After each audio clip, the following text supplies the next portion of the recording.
बातमी आहे बारामतीमधून। बारामतीच्या काटेवाडीत फुलांची उधळण करत शरद पवारांचं स्वागत करण्यात आलंय। लोकसभेची निवडणूक झाल्यानंतर शरद पवार पहिल्यांदाच आपल्या काटेवाडी गावामध्ये गेलेत आणि काटेवाडीमध्ये आल्यानंतर ग्रामस्थांनी जेसीबीच्या सहाय्याने फुलांची उधळण करत आणि फटाक्यांची आतषबाजी करत शरद पवारांचं स्वागत केल्याचं पाहायला मिळत आहे। यावेळी आमदार रोहित पवारांचे वडील राजेंद्र पवार तसंच युगेंद्र पवार देखील उपस्थित होते। आपण या दृश्यांच्या माध्यमातून पाहू शकतो कशा प्रकारे जेसीबीच्या माध्यमातून शरद पवार यांच्यावरती फुलांची उधळण करण्यात आलेली आहे। बारामतीच्या काटेवाडीमधली ही दृश्य आहेत। फुलांची उधळण करत शरद पवारांचं स्वागत करण्यात आलेलं आहे। महत्त्वाचं म्हणजे लोकसभेची निवडणूक झाल्यानंतर शरद पवार पहिल्यांदाच आपल्या काटेवाडी गावामध्ये आलेले आहेत आणि काटेवाडीमध्ये आल्यानंतर ग्रामस्थांनी त्यांचं अशा पद्धतीने स्वागत केलं।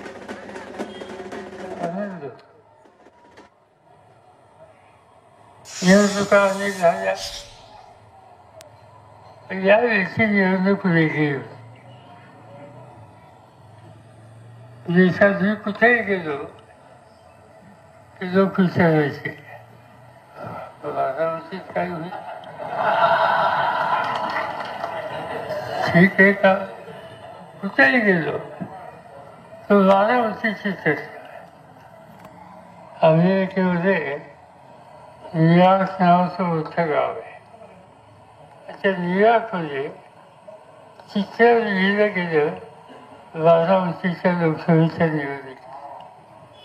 दिल्लीमध्ये कोणत्याही राज्यात कुठेही गेलो आणि लोकांना काळजी वाटायची, काही खाजगी काहीतरी वेगळं सांगायचे,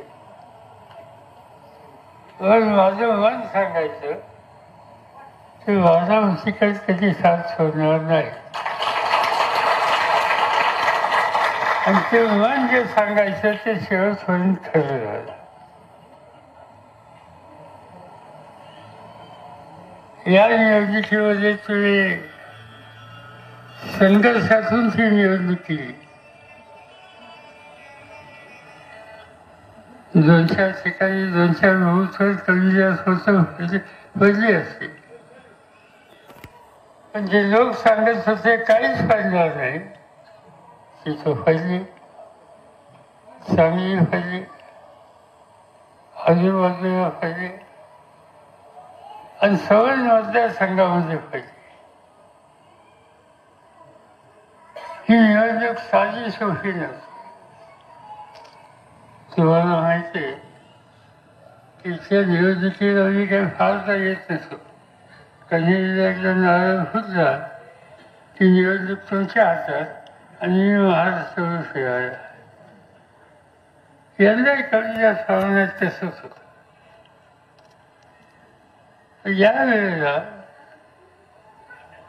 एक प्रकारची शक्ती दिल्लीपासून लावली।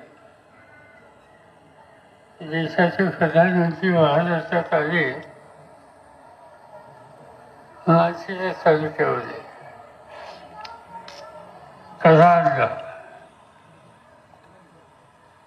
अहमदनगरला, नाशिकच्या जवळ, नागपूरला, औरंगाबादला, 18 ठिकाणी ते आले। त्या 18 पैकी 8 का 9 ठिकाणी निवडणुकीत एकच विषय होता, शरद पवार। भाग्य माझे देशाचा प्रधानमंत्री निर्णय वेळेला माझं नाव घेतो, काही साधी सुधी गोष्ट आहे। काचाच्या वाजीचा चमत्कार त्यांना कळला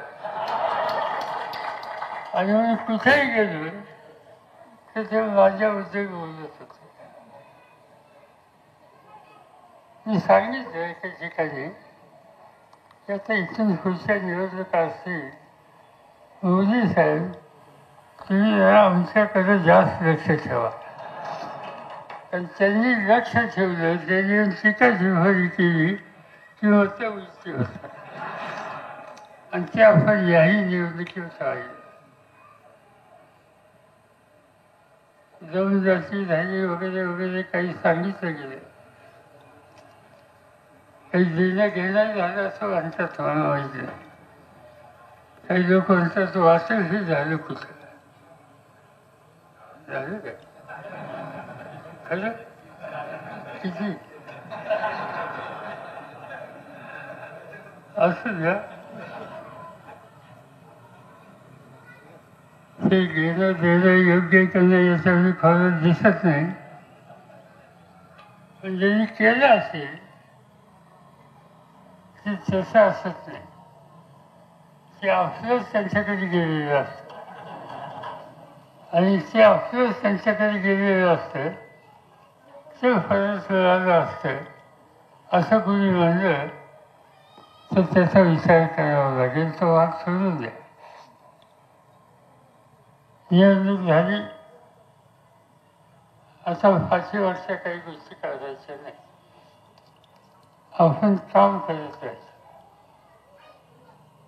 सोफियाला ती चौथ्यांदा निवडून दिली देशामध्ये जी लोकसभा आहे तिथे एक पद्धत आहे की निवडून आलेला सभासद कितीदा लोकांच्या प्रश्नाची मांडणी त्यांनी त्या सभागृहात केली